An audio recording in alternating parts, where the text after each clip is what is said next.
Hey everybody, I wanted to take just a moment before we get started to talk to you about our awesome sponsor, Gem Accessories. So, of course, everybody knows that Gem Accessories is one of the leading accessory manufacturers within the community. But in addition to that, they are releasing their awesome brand new Puma backpack today. Yes, that's right. Today, Friday, December 16th. You can get them on their website in the link to the description down below. And of course, be sure to use our discount code for 10% off that awesome Puma backpack.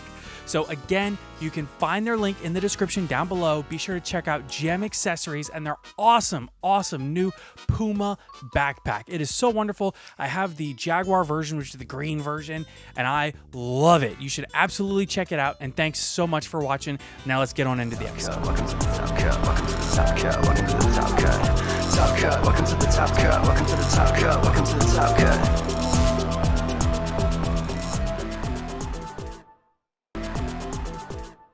Hey everybody, welcome into today's episode of the Top Cut Yu-Gi-Oh! Podcast. My name, of course, is Sunny. I am here with my co-host, Caleb. Hello.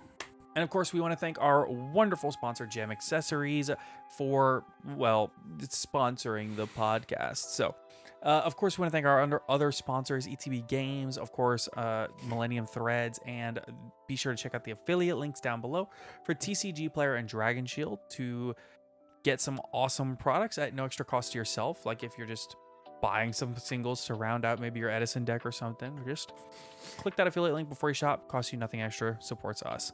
Now, of course, we want to always thank the ones that support us the most because they just directly give us money because they love us and we love you and we love everybody, but really love the patrons. So a huge thank you to Cam Yang, Dragon Maid Stunzeed, Kane Martin, Zyphris, Yeet Defeat, April Floodgate from Parks and Recs, Blackwing Silverwind the Ascendant is the best Floodgate, Earth Machine best deck, Epi, Get Goated on the Sauce, Dingus. Has anyone actually read Toy Vendor, HGH Cyber? I'm not a man. I'm not a god. I am. Lee. I like that one. I am McLincoln, Mountain Man, Oatmeal Spaghetti, Owen Alvarado, Pig, quitting the game as a Floodgate, Sprite Farter, Unbanned number 95, Konami, Understanding and Reading are two different things, Virtually Savior's World, Rogue and Tier 2 are the polite terms for a bad deck.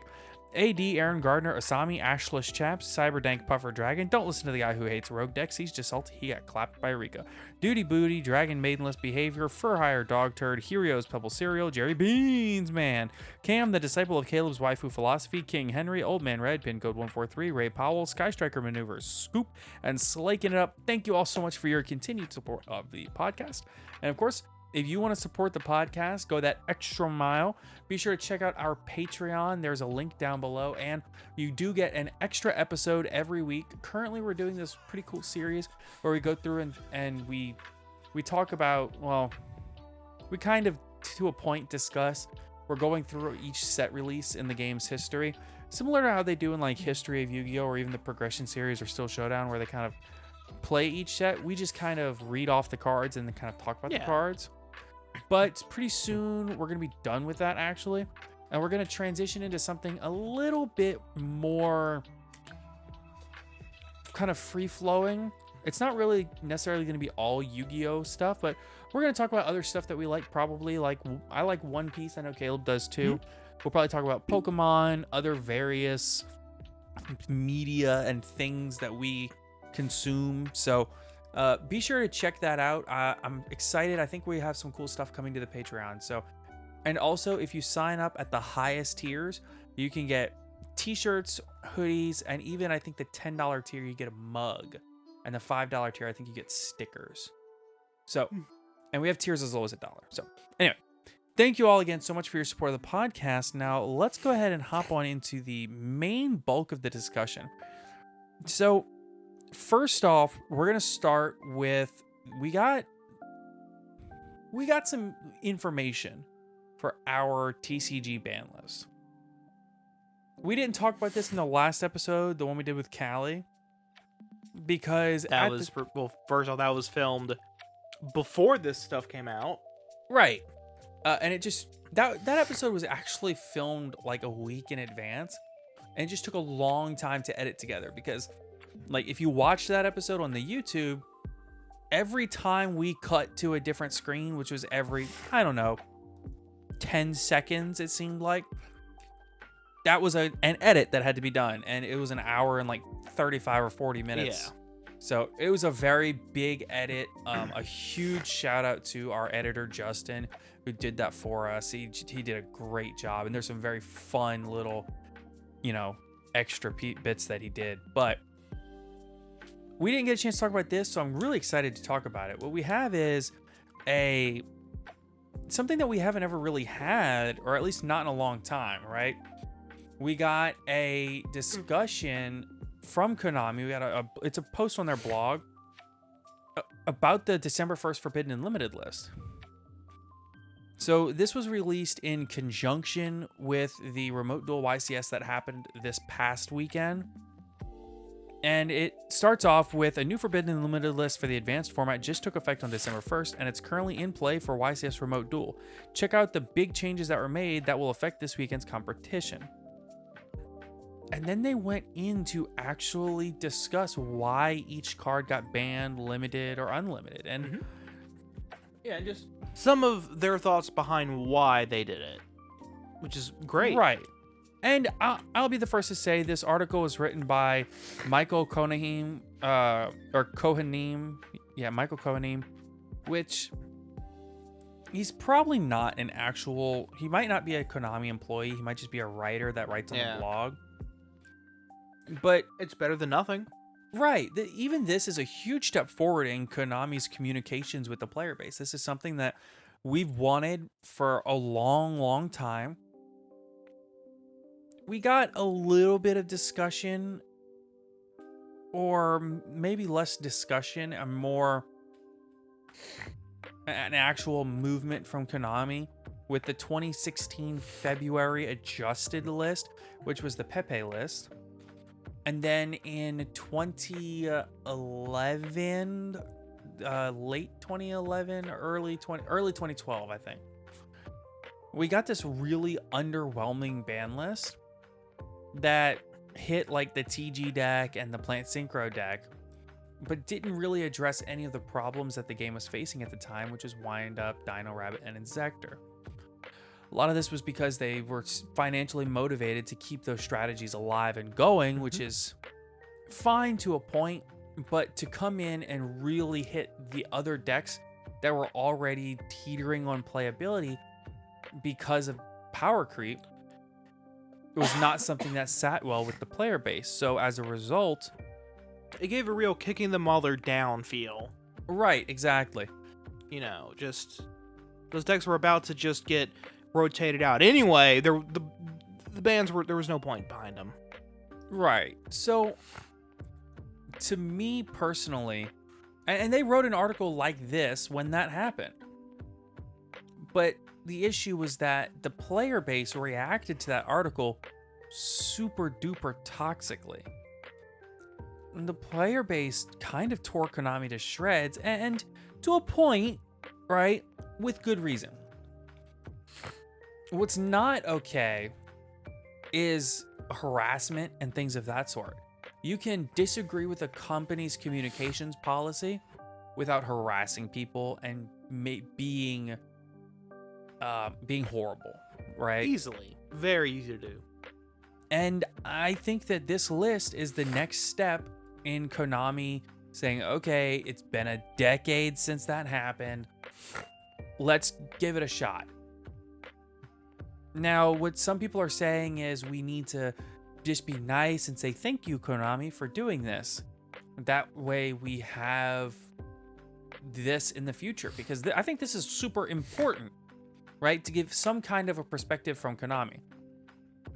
But I will say not everything here sits quite right with me. Which is fair. Right, so let's go through and talk about it piece by piece. Newly Forbidden. Mystic Mine and Curious the Lightsworn Dominion have now joined the Forbidden list. Mystic Mine had recently become a key card in competitive dueling, forcing many duelists to include cards in their deck that can get it off the field, or risk losing once Mystic Mine is played. With Mystic Mine now forbidden, duelists no longer need to consider the possibility of this controversial field spell stalling a duel for several consecutive turns. Now, I think that there's a little bit of... I want to say, Nuance. yeah, I think that their wording was very careful and very particular here. It's interesting, and a lot of this is kind of spurring off of a video that House of Champs put out recently. John said a lot of it very well, so I'll just kind of reiterate what he said. Using the word controversial here to me feels very particular. It feels like they very intentionally use the word controversial to say, yeah, we hear you. We understand that this card is a problem. Nobody likes this card. It can go. And stalling is also something that interests me because I think that Konami does see time rules as a problem, or not as a problem necessarily, but they do understand that people are upset with time rules, and Mystic Mind is not helping that. No. If anything, it's really exacerbating the situation. Yeah, for sure. Next, we have Curious the Lightsworn Dominion. Curious was a popular card, especially among tier limits duelists, because it was adept at sending cards from the deck to the graveyard. Perhaps most importantly, it is able to send a card of your choosing to the graveyard if it's link summoned. By sending highly impactful cards like Eradicator, Epidemic Virus, or Deck Devastation Virus to the graveyard, duelists were able to return those cards to the field with Nightmare Griffin and use them to annihilate an opponent's chances of winning. The addition of Curious the Lightsworn Dominion to the Forbidden list prevents this from happening and deals a blow to decks like tier limits that made the most effective use of Curious. So Curious wasn't really in any tier limits lists anymore, but I get why this card got banned anyway. Really curious, just based off of how it's, how it's generic, how easy it is to make for a lot of decks, and then in addition to how generic its effect is, it's a ticking time bomb that will become a problem at some point in the future. Curious has been a problem before. It was a problem in the Danger Dark World lists from a few years back. It would have been a problem in the current Danger Dark World lists that released right after this ban list. Oh yeah, and then then of course also it was also being run by at the time the number one deck in the room. So they weren't running anymore, but it still was at one point. So yeah, Curious is one of those cards that always creeps up when you have some like degenerate combo deck going. So, and honestly, they're right? Being able to use Eradicator and Deck Devi just so freely is really key. So next we have the newly limited. Tier limits have been dominating the advanced format of the Yu-Gi-Oh! Trading card game ever since the release of Magnificent Mavens and the Fairy type Ishizu cards. These decks typically use 3 copies of Herald of the Orange Light because it could stop an opponent's monster effect while sending one of the Ishizu cards to the graveyard, allowing the effect of the sent monster to be used. The new limitation on Herald of the Orange Light weakens tier limit decks that incorporated the Fairy type Ishizu monsters from Magnificent Mavens into them. This is to the point. I think this is exactly correct. Oh yeah, 100%. They hit the nail on the head with that one. Yeah. Next we have newly semi-limited. Lyralist Recital Starling was previously limited and has now been bumped to up to 2 copies per deck effective December 1st. Their Lyralist strategy hasn't recently been popular in competitive dueling, so this change may give them a much needed boost. Sure, it's been power crapped. I guess. I mean, I back when I was running, I was only running 2 Recital Starling. Really? I think most decks ran 3. Yeah, I personally found that I never really made the 3rd, because usually if I use the first 2, I'm about to win. And if I need the 3rd, I'm about to lose anyway. Even if the 3rd resolves, I'm still gonna lose because I'm that far behind. I guess. So that's what. So I was extra deck space was tight. Yeah. So I was able to slot in some more. I'm trying to remember exactly what I slotted into that 3rd slot. I think you were running Ensemble Blue Robin at the time, which a lot of decks weren't. Yeah, that's what it was. I had decked in the Ensemble Blues. That way I could have, the Utopia Draco Future, the 4 material Ensemble Blue with a Simorg link pointing at it, plus the Barrier Statue, or Apex Avian. Right. Removed from the Forbidden list. A whopping 5 cards were removed from the Forbidden and Limited list entirely, effective December 1st. 2 of those cards, Dimensional Fissure and Macrocosmos, were previously both limited to 1. Both of these cards remain on the field after they're activated and will banish any key card that would be sent to a tier limit duelist's graveyard.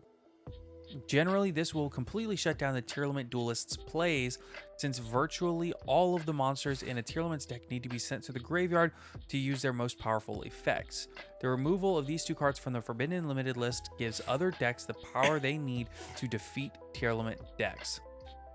Tellarknight Ptolemaeus, which was just removed from the Forbidden and Limited list in the latest update, can serve a similar function to Dimensional Fissure and Macrocosmos, because you can summon it and then go straight into Stellar Knight Constellar Diamond by using it as an Xyz material. Stellar Knight Constellar Diamond can be Xyz summoned in main phase 2 by using a Tellarknight Xyz monster you control, like Tellarknight Ptolemaeus. As an Xyz material, while this card is on the field, neither player can send cards from the deck to the graveyard, and any card that returns from the graveyard to the hand is banished instead. Sending cards from the deck to the graveyard is core to the tier limit strategy, allowing Tellarknight Constellar Diamond to put a complete stop to just about any tier limit's deck. In addition, Stellar Knight Constellar Diamond can give up an Xyz material to negate the activation of a dark monster's effect and destroy it, which comes in handy against many popular monsters. Literally, those two paragraphs can be summed up to we unbanned and unlimited these cards a little bit, specifically to weaken tier limits. Yes. There's a much more unnuanced way and less polite way of saying it, but I think it really gets it across what they're trying to get across a lot better. Right. But I'm not going to repeat that here, as it is not exactly kid-friendly to say it. Yeah. They really they wanted to impact the tier limits Shizu deck being in a heavy tier 0 format. Without hitting the deck itself. Right, because they still need to sell product. Yep. Finally, Metaverse and Fire Formation Tenki were removed from the Forbidden and Limited list entirely. Metaverse, which was previously limited, was most often used to go into get Mystic Mine from the deck. Now, with Mystic Mine on the Forbidden list, duelists can use more copies of Metaverse to help them get to the field spell cards they need. Fire Formation Tenki was previously semi-limited and was removed from the Forbidden and Limited list entirely on December 1st. Tenki is a key card for improving the consistency of decks that rely on Beast Warriors, including decks that use the Tri-Brigade strategy. Decks built around Beast Warriors haven't recently been popular in competitive dueling due to the dominance of tier limits and sprite strategies, but being able to use an extra copy of Tenki may help out some of the duelists still relying on Beast Warriors to win. The latest Forbidden and Limited list update isn't the most drastic one we've seen, but it weakens the tier limit decks that dominate the three most recent YCS events: YCS Pasadena, Dortmund, and Costa Rica. This weekend's Remote Duel YCS is the first event in which the new Forbidden and Limited list is in effect, so we'll soon see the full impact that it's having on competitive dueling. Now, it's interesting to me that they acknowledge this isn't the most drastic list we've seen. They say that right here. It's not the craziest one. It's literally the first sentence of the last paragraph. Right. But it's important, right? This communication cannot be understated.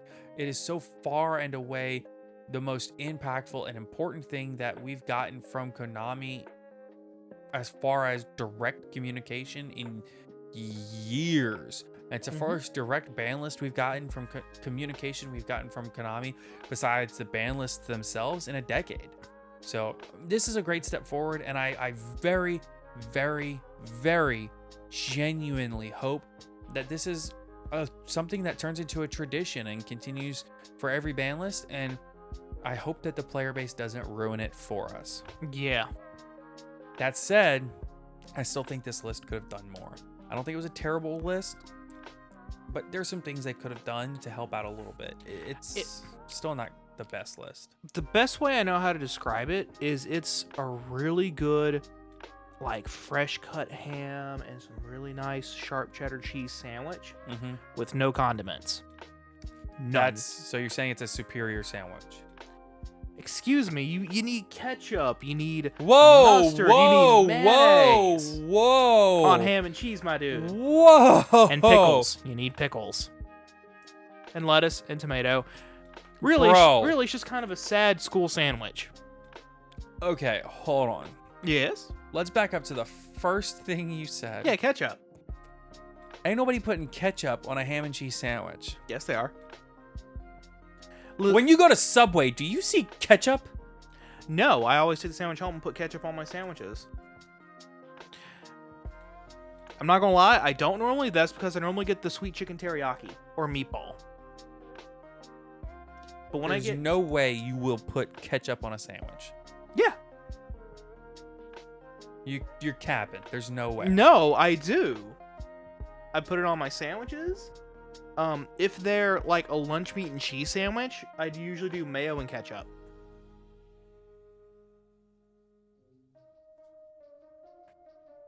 I've been doing it since I was a kid.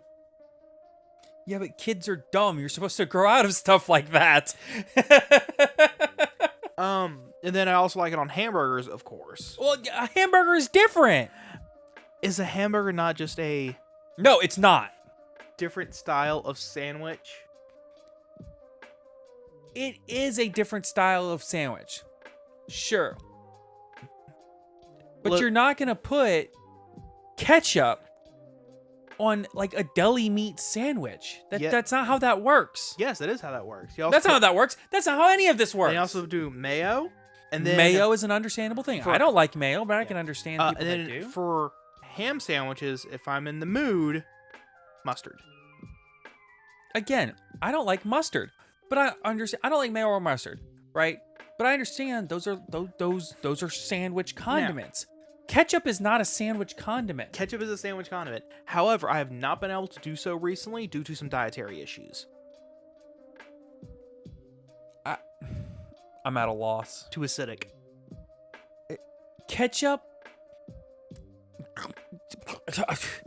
Ketchup goes on like fried finger foods. Fried finger. Well, it can go with any fried food. However, finger foods are the easiest to dip it in. I'm struggling to think of a fried food that it can't go on. I probably wouldn't put on fried oysters. That's fair. It's not good on fried pickles. I've noticed. Sure. I'll give you that. Sure. Yeah, sweeter or more sour fried foods, it's not good on. But that's because I wouldn't do a fried Oreo and ketchup. yeah. The reason why is because with the sweet foods, it's just clashing and it just makes sour food even more sour. It's just not worth. No. But I mean, like even just taking like a fried chicken leg, pulling the meat off, dip it in the Sure. in the ketchup, it's good. But that is neither here nor Anyway, you're a there. crazy person. Long story short, this Banlist was like a really good, like really decent sandwich, just without any condiments or anything to go with it. You could have said without a bag of chips.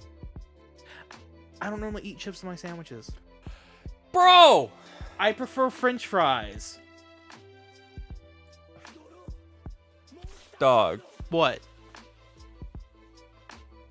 Dog. I prefer French fries. I like chips with my hot dogs, French fries with my sandwich items. Hey, everybody. Listen, if you're listening to this, the Top Cut podcast is actively seeking a new co-host. Must live in Louisiana. I'm at a loss. I don't even know what to think anymore.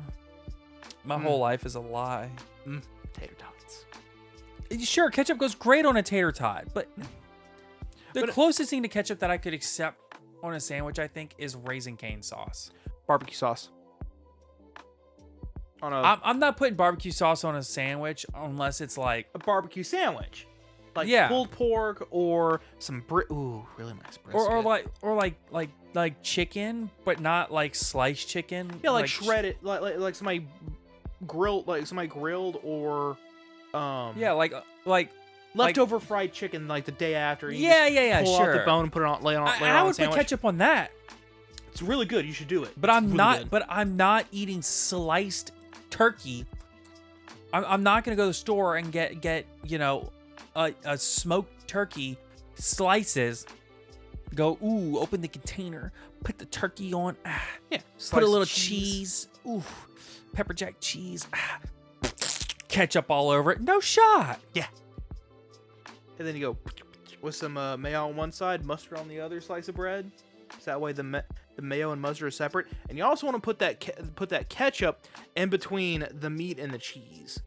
Now I know you're trolling. I'm not. Then you keep your condiments separated. Next ban list, they're banning you. For crimes against food, apparently. Yeah.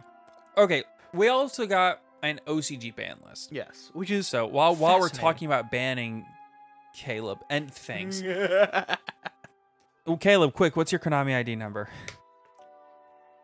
I don't know. Because you are bannable, my friend. I do not know off the top of my head. Yeah, I'm gonna need that Cossi ID, man. All right, so the OCG got a new ban list really early. This ban list takes effect January 1st, but we already have it. They gave us a ban list like almost 3 weeks before it takes effect. We can't even get a ban list 3 months after we need one. They get one 3. We can't get a ban list more than a week before it goes into effect. Yeah, it's kind of crazy. Right before a YCS, where it's the first event where it's going to be in effect. You have 1 week to fix your decks for the ban list. Go. I'll say this much. We got the December 1st list before Thanksgiving, or right around Thanksgiving. Yeah. Yeah, it was before Thanksgiving because we were on a break. Yeah. So we got it the week of Thanksgiving, like a week in advance of when it took effect, and then 10 days before any major events. Yeah. Which is not enough time to order. I mean, that's 2 weeks to prepare for the event. Yeah, but it's not enough time to order cards and rely and reasonably have them in. That's a fair point. If That's a you- very fair point. Yeah, so it then comes down to, are you lucky enough for any cards you need to get? Are you To be like at your locals. Yeah, to either be at your locals, at your friends, or you just happen to have one sitting in your bulk somewhere. Right. That's a fair point. I hadn't considered the thought of having to order cards. Because normally it 'Cause I takes don't. because normally it takes 12 to 15 business days. Yeah, and that's they have, I think, up to 4 days or 5 days before they have to ship your stuff. Mm-hmm. So My experience, they've been really good about shipping it as soon by the end of the first business day after you order it. yeah, usually. Yeah, and then 12 to Yeah. 15, well, 10 to 15 is what they usually say, but it's more closely related to like 12 to 15. But I've also had them show up like 4 days later. But I have ordered cards before on TCG Player on like a Monday night Mhm. and gotten them Wednesday in my mail. Yeah. But the thing is, that doesn't happen all the time. I have also ordered cards around the 1st of the month and gotten them around the 15th of the next month. Yeah. It's one of those things. I've also ordered cards and just never gotten them. It's like one of those things where you cannot rely. There's no way for you to reliably get those cards in that time frame. Right, yeah. That's a really great point. Even going to your local game store, because a lot of times you go in and you get Teller Knight, Ptolemaeus. that card, I went to locals. They didn't just have a copy of that card lying around, because it's not a card that most locals are actively seeking to pick up and acquire. And just hold on to. Right. That's gonna be a card in someone's bulk, or I ended up going through my bulk and finding a Ptolemaeus and a Constellar Diamond. nice. Yeah, I was stonks. I was shocked. Yeah, but that's a bulk card, and yeah, your shop might have one in their bulk. Maybe, if it's an older shop, they might just so happen to have one. Yeah. All right. More specifically, if your shop was open around when those cards were being released, they might have one just lying around. Yeah. If All you're right. lucky. The new OCG ban list, because we are already way over on time. Yes, we are.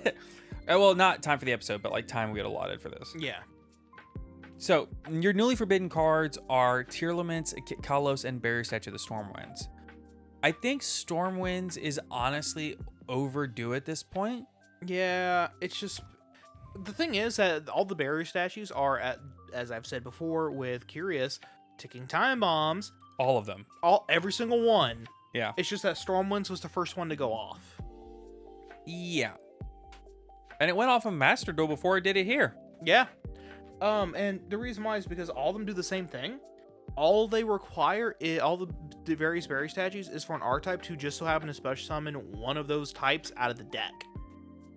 Not even out of the deck. I mean, look at Fluandereeze. Fluandereeze searches a winged beast and then normal summons. Exactly. Or in a Labyrinth, how in Labyrinth you can mill the Barrier Statue of the Abyss. yeah, the Dark Barrier statue because it's a fiend, and then special summon it off because one of your traps removed something from the field. Right. It's insane how easily accessible these cards are in some decks.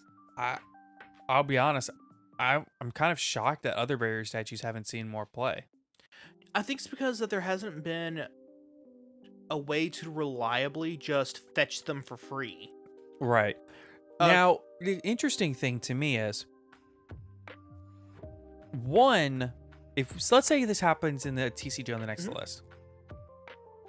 I think Fluandereeze becomes an infinitely more interesting and interactive heavy deck that a lot of people aren't really going to have much of an issue with.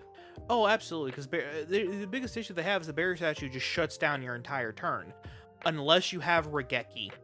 And I don't mean have an issue with as in, the matchup becomes easier, which it does. Yeah. But I don't think players would have nearly as much of I don't think they would hate that deck as much if the deck was simply not, I'm not going to say based around the floodgate. Yeah.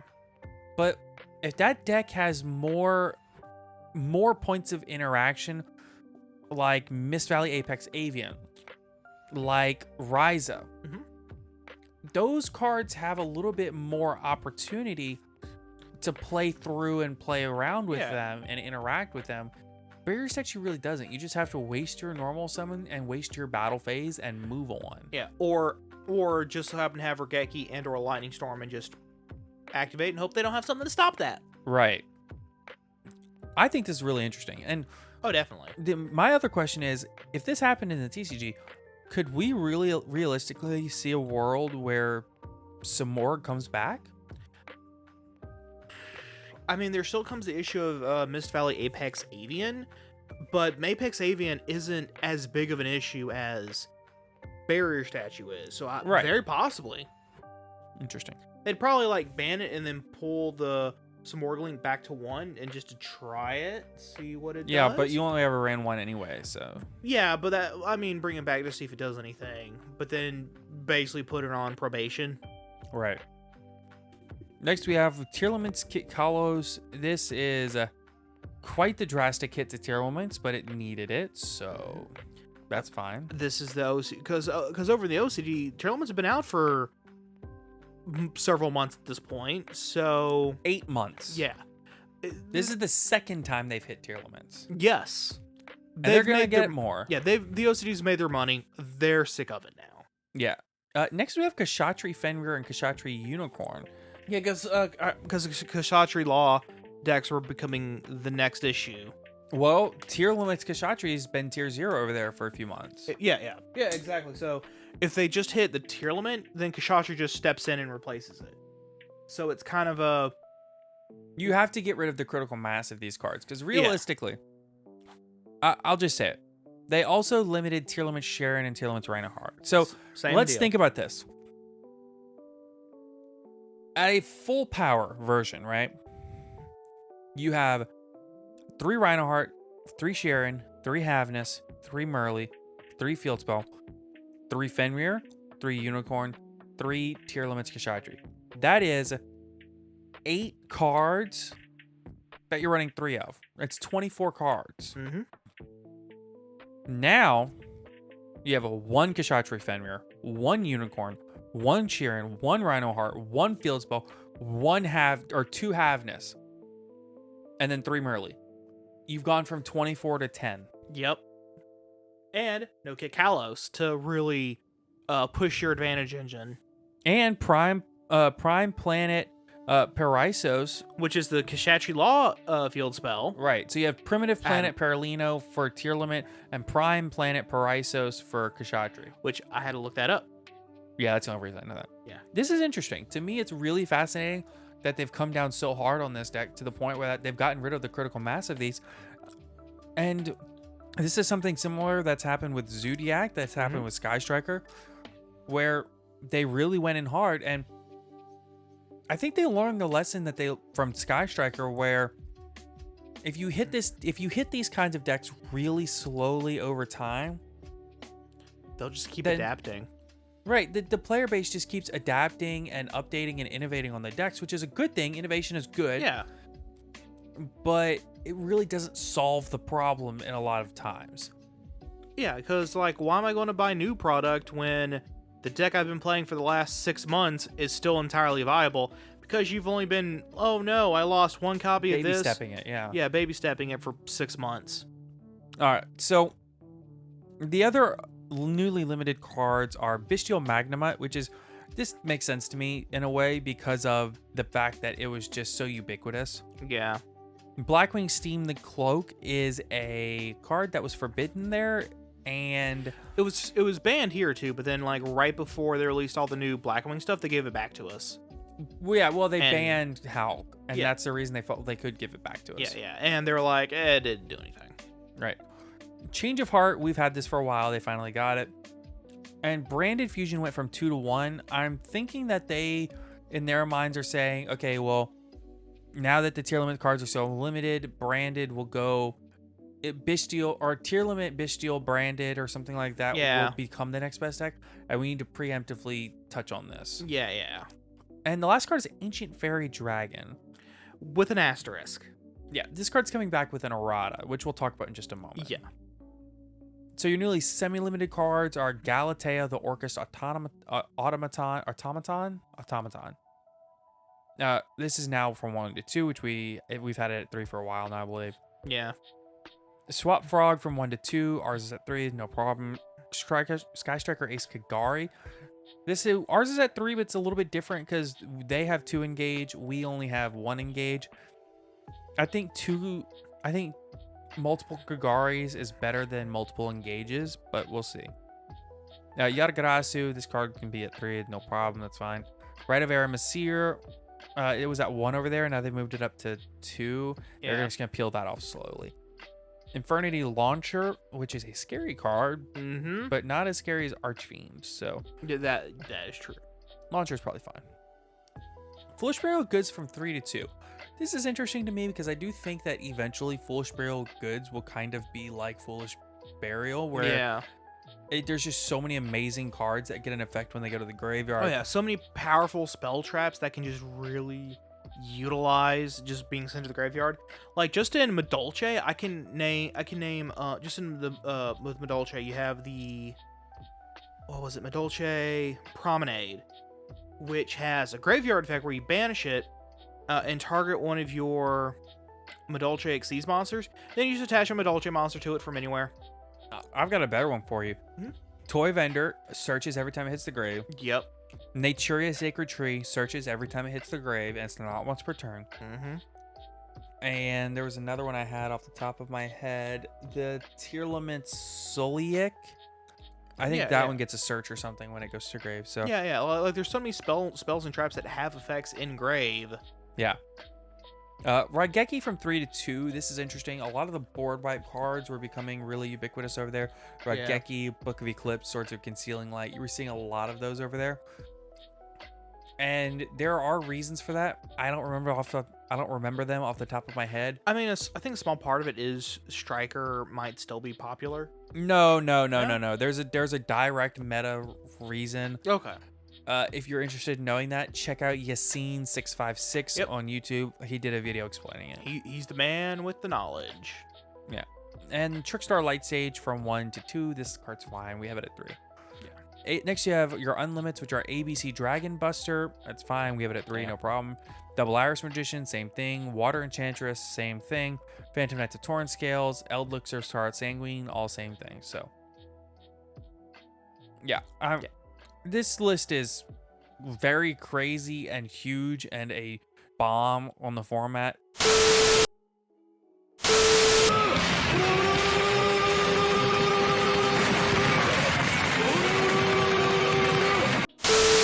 It's I mean it's a major upset to the actual meta itself. Yeah, it's a complete meta reset, which is something that we need over here. Yeah. I've said for the last 2 years. Yeah, that's fair. It's one of those things where we want it, but then we'll get it, and then complain that we got it. Yeah, we need a nuclear ban list. We really do. We need just that ban list that comes in and it's just crazy. All right, moving right along, however, to talk about Ancient Fairy Dragon, who came off who's going to come off the OCG ban list with an errata. So part of the reason why it was originally banned was this weird interaction that it could do between field spells and pseudo space, where you could use it to pop a field spell and then pseudo space to get the field spell again, I think, or something like that. Yeah, so Ancient Fairy Dragon had so the reason it was banned is because of its ability to pop a field spell and get another one, and it wasn't once per turn. Yeah. Plus, well, it was a soft once per turn. They made it a hard once per turn, and now you cannot fetch the same field spell. So yeah. So you could still like pseudo space, but the issue is that like all the good field spells that you would want to pop and then get their second effect off, that effect happens on activation, which pseudo space does not let you do. A great example is going back with Natchitoches, because that's what deck I'm currently messing with the field spell. On activation, it shuffles back all my Natchitoches. If I pseudo space, effective pseudo space to copy it, it doesn't do that. It doesn't do that. I just get the 500 attack. I just get everything else for the turn. Yeah. All right. So next we have the Super Heavy Samurai cards. Yes, a bunch of new cards. Yeah. So we spent almost twice as long on the ban list discussion stuff and Caleb's insane sandwich takes. Listen, if you want to know about insane sandwich takes, play Scarlet and Violet. Some of the sandwiches that they make you make in that game are abominations. I bet they still don't have ketchup. Anyway, they do. They do. The only reason, okay, now I'm convinced the only reason you said ketchup with sentence to begin with is because you played Scarlet and Violet and they put ketchup on it, and you're like, oh, this is a normal thing that people do. It's not. Well, no, I have yet to make a sandwich that actually utilizes ketchup yet. Oh, whoa. But hold on. Whoa. Earlier you said you do this. That you've done this. Yeah, but not in Scarlet and Violet because the sandwich. Oh, okay, well, earlier you said you've done this, and just now you said I've never actually done this. So. In Scarlet and Violet. Okay, all right. I thought I trapped you. No. Because the sandwiches do different things depending upon what ingredients you use to make the sandwich. There's a sandwich I made with rice, and they don't let you spread the rice out across. That's not a sandwich. That's a casserole. They don't let you spread the rice across the entire sandwich. You just gotta plump a big lump of it on one side, and the other side has. I'm trying to remember what the other ingredients was for this sandwich. It was ridiculous, like curry and pork fillet and avocado. Anyway, the most common sandwich I've made in that game, I swear to Christ, is egg, avocado, red onion. Egg. It's just egg, avocado, red onion. Slap it together. Let's go. What a sandwich. Yeah. Okay. And not like thin sliced. It's like boiled egg halves. Anyway, let's talk about some Super Heavy Samurai cards. Yes. So these are coming out of the Cyberstorm Access. And the first card is Super Heavy Samurai Bike. Level 2 Earth Machine Tuner Effect Monster, 800 attack, 1200 defense. You can only use the first effect of this card's name once per turn. 1.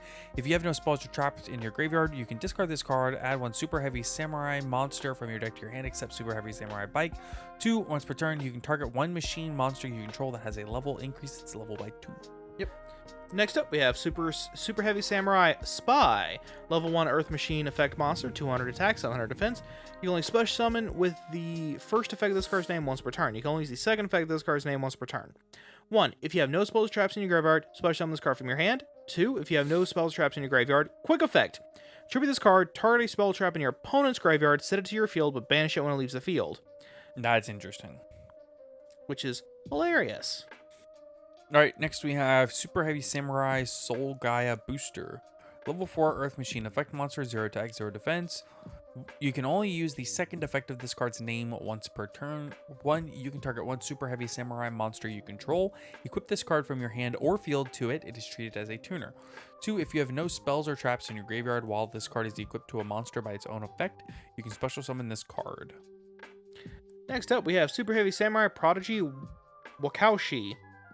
It is Wakaoshi? Maybe. A level 4 Dart Machine Pendulum Tuner Effect Monster, 1100 attack, 1500 defense, pendulum scale of 8. You can only use the pendulum effect of this card's name once per turn. Man, I looked at this card and I was like, oh, sweet, Caleb got the pendulum card. And then I was scrolled and I was like, oh no, I get one with an even longer effect. You gotta get the other one. 1. If you have no spells or traps in your graveyard, you can place a Super Heavy Samurai Pendulum monster from your deck to your pendulum zone, to your other pendulum zone, except in the copy of itself. Then special summon this card. Monster effect. You can only use the first and second monster effect of this card's name each once per turn. 1. If you have no spells or traps in your graveyard, you can discard a monster, special summon a super heavy samurai monster from your hand or deck in defense position. Also, you cannot special summon a monster for the rest of this turn except super heavy samurai. 2. If this card is used as synchro material and add to the extra deck face up, place it in your pendulum zone. Aren't pendulum monsters in the spell and trap zone considered spell cards? Yes, but you can't have spell or traps in your graveyard. Oh, okay. It checks your graveyard, not your field. I don't know why I thought it was field. All right, next we have Super Heavy Samurai Monk Warrior Big Benkai. It's Big Ben K. Anyway, level 8 Earth Machine Pendulum Effect Monster, 1000 attack, 3500 defense. Wow. Pendulum scale of 1. Pendulum effect. You can only use the pendulum effect of this card's name once per turn. 1. If you control a Super Heavy Samurai monster, you can add one Super Heavy Samurai soul monster from your deck to your hand. Monster effect. You can only use the first and second monster effect of this card's name each once per turn. 1. If you have no spells or traps in your graveyard, you can send one Super Heavy Samurai Big Benkei from your hand or deck to the graveyard. And if you do, special summon this card from your hand. 2. If this card is used as synchro material and added to the extra deck face up, you can place it in your pendulum zone. Next up, we have one of their new synchros. Super Heavy Samurai Overlord Masuro. Level 12 Earth Machine Synchro Effect Monster, 2100 attack, 4000 defense, 1 tuner plus 1 or more non-tuner monsters. Here's the key thing about Super Heavy Samurai and their main shtick. This card can attack while in face-up defense position. If it does, applies defense for damage calculation. That's their shtick.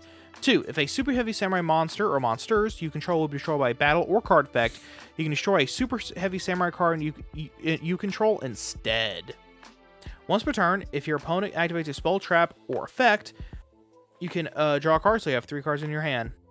So, with its... That's really not bad. Yeah, so its second effect is that if a Super Heavy Samurai would be destroyed, instead you can go, yeah, you're not destroying that, you're destroying this other one instead. Right.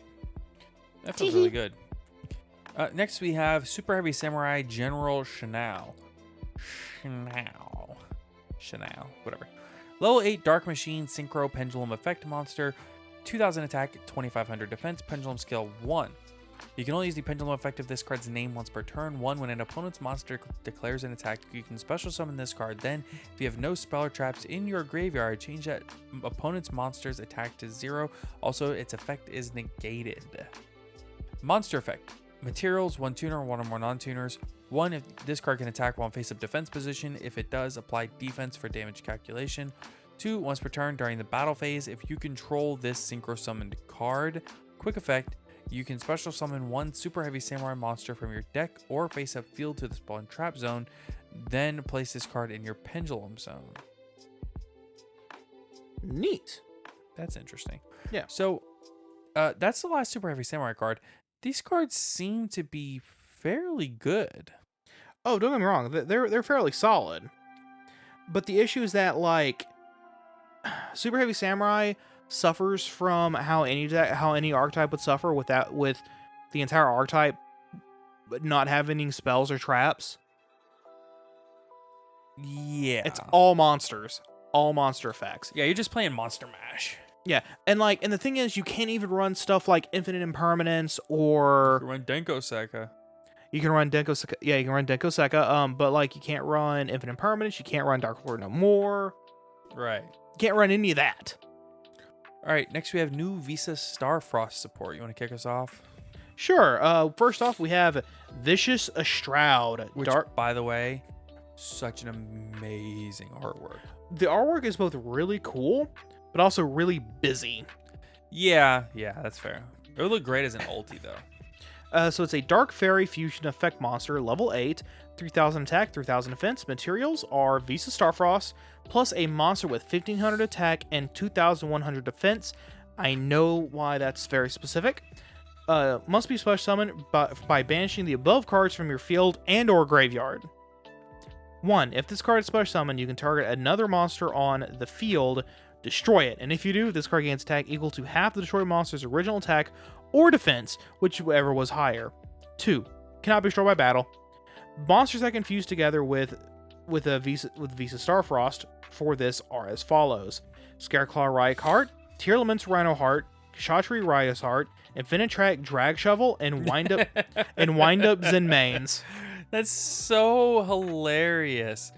You were like, oh yeah, Scareclaw, Tear Laments, Kshatri. That makes sense. They're all part of the lore. Drag Shovel, and Wind Up Zen Mains. Yeah, when you said Infinitrack Drag Shovel, I was like, huh? Seems like a random card to include here. Because it has 1500 attack and 2100 defense. I mean, so does Wind Up Zen Mains. Which is also just hilarious. Alright, next we have Kshatri Extra, quick play spell. You can only use the first and second effect of this card's name each once per turn. 1. If a face-up Kshatri Exceeds monster you control is destroyed by battle or card effect, banish 1 Visa Starfrost from your hand, deck, or field. And if you do, special summon 1 Vicious Shroud from your extra deck, ignoring its summoning conditions. At quick play speed. Jeez. Yeah. 2. If this if this card becomes banished, you can target one of your banished Visa Starfrost, add it to your hand. Whoa. Woo-wee. Some good stuff. For real. All right, next up, I'm waiting on the page to load. Yes. This is not the page I told it to load. All right. Well, next we're going to find Inner Peace with Mana Dome. Yes, this is the next planet upon Visa Starfrost's journey across the solar system. Yep.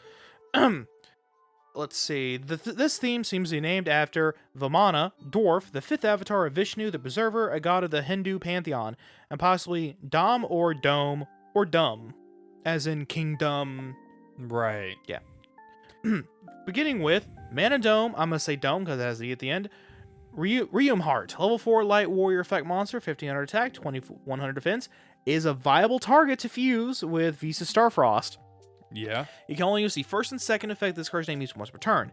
1. If this card is in the hand and during the main phase, quick effect, target a Mana Dome monster, 1 monster at 1500 attack or 2100 defense you control. Destroy it and then special summon this card. 2. If this card is normal or special, you can add a Mana Dome card from deck to hand, except another copy of itself. I mean, that'll always be good on a level 4 archetypal monster. Oh yeah, I mean, normal summon Visa Starfrost, search this dude if you can. And then effect pop, special, effect. Yeah, for sure. All right, next we have Mana Dome Hearless. Level 2 Earth Fairy Tuner. Effect monster, 0 attack, 2000 defense. You can only special summon this card by the procedure of its first effect once per turn. 1. If you control a Visa Starfrost or a monster with 1500 attack and 2100 defense, you can special summon this card from your hand. 2. If this card is destroyed by battle or card effect, you can special summon one Mana Dome Hearless from your deck. Also, during the battle phase of the turn this effect was activated, synchro monsters you control gain 500 attack. Ooh, it's a synchro archetype, obviously. Next up, we have Mana Dome Meek, level 2 Water Fairy Tuner effect monster. 0 attack, 1800 defense. You can only special summon this card by the procedure of its first effect once per turn. 1. If you control a Visa Starfrost or a monster with 1500 attack and 2100 defense, you can special summon this card from your hand. 2. If this card is destroyed by battle or card effect, you can special summon another copy of itself from your deck, then you can increase the level of the monster special summon this effect by 2. Okay. Making it level 4. Yep. Interesting. Next we have Mana Dome Prime Heart. It's a level 10 light fairy synchro effect monster with 3000 attack and 3000 defense. Materials 1 plus tuners plus 1 light tuner. Or 1 light monster. A light tuner. 1. This card can attack a number of times each battle phase equal to the number of tuners used as material. 2. If this card synchro summoned using a Mana Dome tuner as a material, cannot be targeted by your opponent's effects. That's interesting. Mm-hmm. 3, if this face-up synchro summoned card leaves the field due to your opponent, you can special summon 1 Visa Starfrost or 1 monster with 15 and 21 from your graveyard or from among your banished monsters. All right, pretty solid. Next up, we have Mana Dome Imagining. The kanji reads Imagining Heart of the 5th Destruction World. So it's like kind of like the field spells. Yeah. Normal spell card. You can only use the first and second effects of this card's name each once per turn. 1. Reveal a Mana Dome monster or a Visa Starfrost in your hand. Draw 2 cards, then return 1 card from your hand to the bottom of your deck. So draw 2, put 1 on bottom. That sounds familiar. Yeah. 2. You can banish this card from your graveyard, then target a monster you control with 1500 attack and 2100 defense. That monster is a tuner until the end of this turn. Okay, we're getting a lot of that today. All right, next we have Mana Dome Abscission. Abscission, yeah. Normal spell card, you can only use the first and second effect of this card's name each once per turn. 1, target 1 monster you control, destroy it, and if you do, add 1 Primal Planet Calarium. Yeah, Calarium looks correct. Yeah, from your deck to your hand, or if you control a Primal Planet Carillium, you can add 1 Mana Dome spell or trap card to your hand, except Mana Dome Abscission instead. You can banish this card from your graveyard, special summon 1 Visa Starfrost or 1 monster with 1500 attack and 2100 defense from your hand. Interesting. Next up, we have Primal Planet Calarium. The kanji is 5th Destruction World Calarium. Field spell card. You can only activate 1 card this card's name per turn. You can only use the 3rd effect of this card's name once per turn. 1. It's very restricted. 1. When this card resolves, you can add a Mana Dome monster or Visa Starfrost from your deck to your hand. 2. Light monsters you control gain 100 attack for each tuner you control and in your graveyard. 3. If a face-up tuner or tuners you control is destroyed by battle or card effect, you can target one of those monsters and special summon them. Interesting. Now we're on to the traps that no one's going to run. Yep. Mana Dome Breakheart is a normal trap card, and you can only use the first and second effects of this card's name once per turn each. 1, target 1 tuner or 1 synchro monster in your graveyard. Special summon it, then if you special summoned a light monster with this effect, you can destroy 1 monster your opponent controls with attack equal or lower than that monster. 2, if a Visa Starfrost or a monsters you control with 1500 attack and 2100 defense would be destroyed by battle or card effect, you can banish this card from your graveyard instead. Interesting.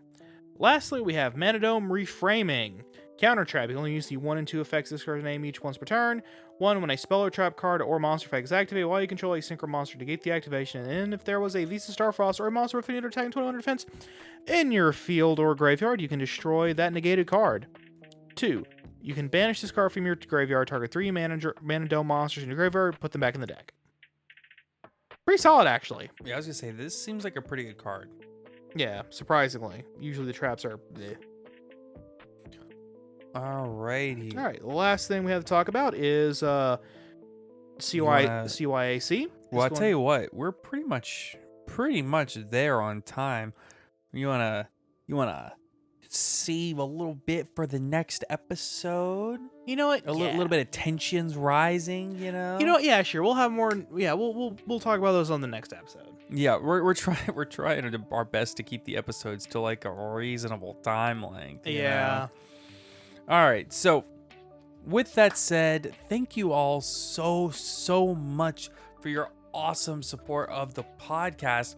Be sure to tune in next time where we talk about some more Cyberstorm Access cards. And I'm going to be honest, I think next episode might be an exciting one because I think either this coming weekend or sometime next week is Jump Fiesta. Oh, yeah. So we should be getting a lot of information about Master Rule 6 if it's going to happen. Yeah, if it happens. Yeah. Usually Jump Fiesta is where they release the new mechanics. Right. That's where they announce the biggest things in Yu-Gi-Oh! Each time. So. Yeah. With that said, again, like I said, thank you to all of our wonderful sponsors and all of our wonderful patrons. And thank you, that's right, you person listening or watching on YouTube. And if you really enjoyed this and you decide that you want more of this in your life, be sure to check us out wherever you get your stuff. Well, I guess you've already checked us out for an hour, but what I mean is if you're on Spotify, check out our YouTube. And if you're on YouTube, keep watching on YouTube, but also check out our Spotify. So, all right, with that said, thank you all and have a great weekend. Take care, everybody.